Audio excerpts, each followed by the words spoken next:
दोस्तों नमस्कार, स्वागत है आप सभी के। अगर फिर से आई चलते हैं मध्य प्रदेश हुआ की ताजा खबरों की ओर, लेकिन उससे पहले अगर आपने अभी तक इस चैनल को सब्सक्राइब नहीं किया तो सब्सक्राइब कर लें, जिससे कि आपको मध्य प्रदेश हुआ की ताजा खबर रोजाना मिलती रहे। पहली बड़ी खबर, मध्य प्रदेश में संपत्ति और जलकर देने वालों को नगरीय विकास एवं आवास विभाग ने बड़ी राहत दी है। नेशनल लोक अदालतों में 25 से 100% तक सरचार्ज अधिभार में छूट मिलेगी। 2 किस्तों में यह राशि जमा करवाने की सुविधा भी मिलेगी। नेशनल लोक अदालत 11 फरवरी को लगेगी, वहीं 13 मई, 9 सितंबर और 9 दिसंबर को लगने वाले अदालतों में छूट दी जाएगी, जो सिर्फ एक बार होगी। मध्य प्रदेश में संपत्ति और जलकर देने वालों को राहत दी गई है। संघ प्रमुख मोहन भागवत के पंडितों पर दिए गए बयान का उज्जैन में भी विरोध हो रहा। महाकाल मंदिर के वरिष्ठ पुजारी और अखिल भारतीय युवा ब्राह्मण समाज के संस्थापक महेश पुजारी ने संघ प्रमुख से 3 सवाल किए और कहा कि यदि देश में वर्ण व्यवस्था समाप्त करना चाहते हैं तो पहले संघ और घटकों की वर्ण व्यवस्था को समाप्त करे। सभी कार्यकर्ताओं के लिए आदेश निकालें कि अपने लड़के लड़कियों के विवाह संस्कार दलित और पिछड़े वर्ग में करें। साथ ही यह भी पूछा कि द्वापर युग में श्री कृष्ण ने यदुवंश में जन्म लिया, जो भगवान विष्णु के अवतार माने जाते हैं। श्री कृष्ण ने श्रीमद् भगवद गीता में जब स्वयं को वर्ण व्यवस्था का रचनाकार बताया है, तो ब्राह्मण समाज पर आरोप क्यों लगाया जाता है। राज्य में एनएचएम संविदा स्टाफ नर्स भर्ती परीक्षा में ग्वालियर में पेपर लीक कांड में पुलिस ने 24 घंटे पकड़े गए रैकेट के सदस्यों से पूछताछ की है। गैंग का मास्टरमाइंड नंबर 2 धनंजय ने पुलिस को बताया कि गैंग को मास्टरमाइंड पुष्कर ऑपरेट करता था। उसके कई बड़े अफसरों से कांटेक्ट है। पुलिस गैंग के सदस्यों के किए गए खुलासे को वेरीफाई कर रही है और सभी आरोपियों को पुलिस ने कोर्ट में पेश कर दिया है। साथ ही एनएचएम संविदा स्टाफ नर्स भर्ती परीक्षा मामले में 3 आरोपी धनंजय पांडे, मनीष पासवान, दीपू यादव को रिमांड पर लिया गया है।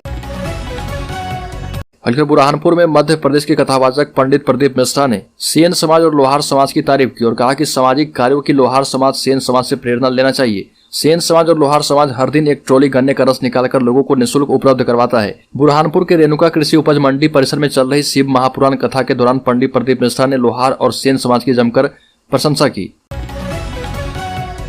मध्य प्रदेश के अशोकनगर में विकास यात्रा निकालने के दौरान मंत्री विजेंद्र सिंह के शरीर में किसी शरारती तत्व ने स्वागत करते समय करेज के बीज या फली लगा दी। इससे मंत्री के शरीर में खुजली होने लगी। खुजली से बेहाल मंत्री जी ने गांव में नहाकर कपड़े बदले, तब कहीं जाकर उन्हें राहत मिली। मध्य प्रदेश सरकार में राज्य मंत्री एवं मुंगावली विधायक विजेंद्र सिंह यादव भाजपा की विकास यात्रा के तहत विधानसभा क्षेत्र में गाँव-गाँव जाकर लोगों से मिल रहे। मंत्री लोगों को सरकार की योजनाओं की जानकारी देने के साथ ही शिलान्यास और भूमि पूजन कार्यक्रम भी कर रहे। राज्य के किसानों के लिए बड़ी खबर, चना, मसूर और सरसों के उपार्जन के लिए 25 फरवरी तक होंगे रजिस्ट्रेशन। राज्य के किसानों के लिए अच्छी खबर है। दरअसल रबी विपणन वर्ष 2023-24 में समर्थन मूल्य पर गेहूं खरीदी के लिए पंजीयन की प्रक्रिया 6 फरवरी से शुरू की जा चुकी है, वहीं 28 फरवरी तक जारी रहेगी। इसके साथ ही रबी वर्ष 2022-23 और विपणन वर्ष 2023-24 में चना, मसूर और सरसों के उपार्जन के लिए पंजीयन की कार्रवाई उपार्जन पोर्टल पर शुरू की जा रही है। 25 फरवरी तक यह प्रक्रिया पूरी की जाएगी। राज्य के पूर्व मुख्यमंत्री कमलनाथ ने अतिथि विद्वानों से कहा कि नियमितीकरण के वादे को पूरा किया जाएगा। राज्य के पूर्व मुख्यमंत्री और प्रदेश कांग्रेस अध्यक्ष कमलनाथ उमरिया दौरे पर पहुंचे और यहां पर महाविद्यालय अतिथि विद्वान ने उन्हें घेर लिया और नियमितीकरण को लेकर उनसे सवाल किए। इसके जवाब में कमलनाथ ने कहा कि उनके पास पिछली बार बहुत कम समय था और प्रदेश में कांग्रेस की सरकार बनने पर उनकी मांगों को पूरा किया जाएगा। उमरिया दौरे पर पहुंचे पूर्व मुख्यमंत्री कमलनाथ ने कहा कि हमने 12 माह की सरकार में महाविद्यालय अतिथि विद्वानों के लिए नियमितीकरण की नोटशीट बनाई है। 450 नए पद क्रिएट किए। National health mission Madhya Pradesh की संविदा स्टाफ नर्स भर्ती परीक्षा का पर्चा मुंबई से लीक हुआ था, जो कि एसएएमएस के लिए परीक्षा कराने वाली मुंबई की agency MEL training and assessment limited के दफ्तर से लीक हुआ था। इसके संकेत एसएएमएस की शुरुआती जांच में मिले हैं।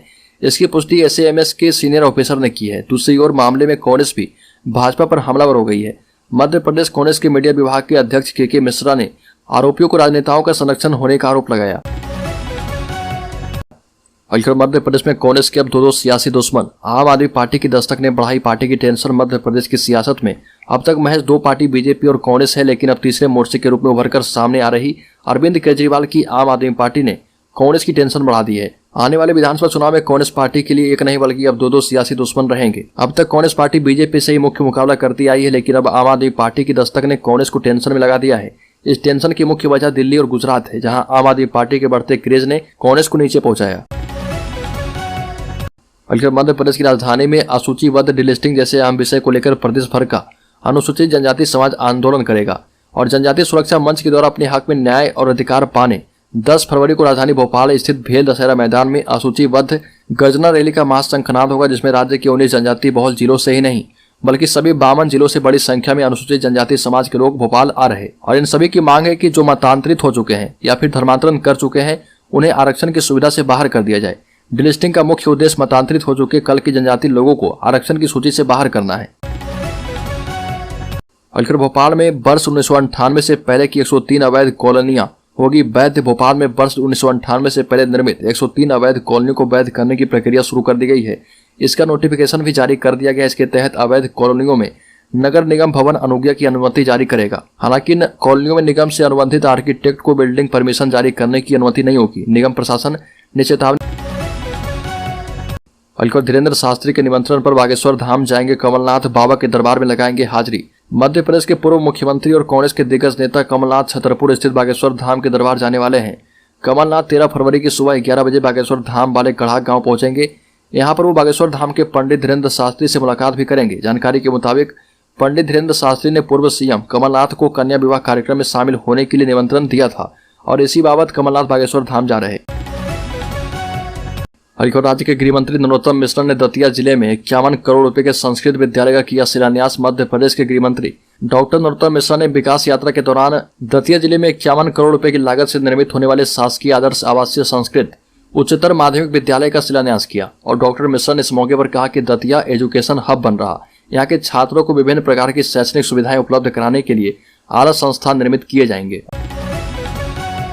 राज्य में 1000 करोड़ से अत्याधुनिक होगा इंदौर रेलवे स्टेशन, एयरपोर्ट जैसी होगी सुविधा।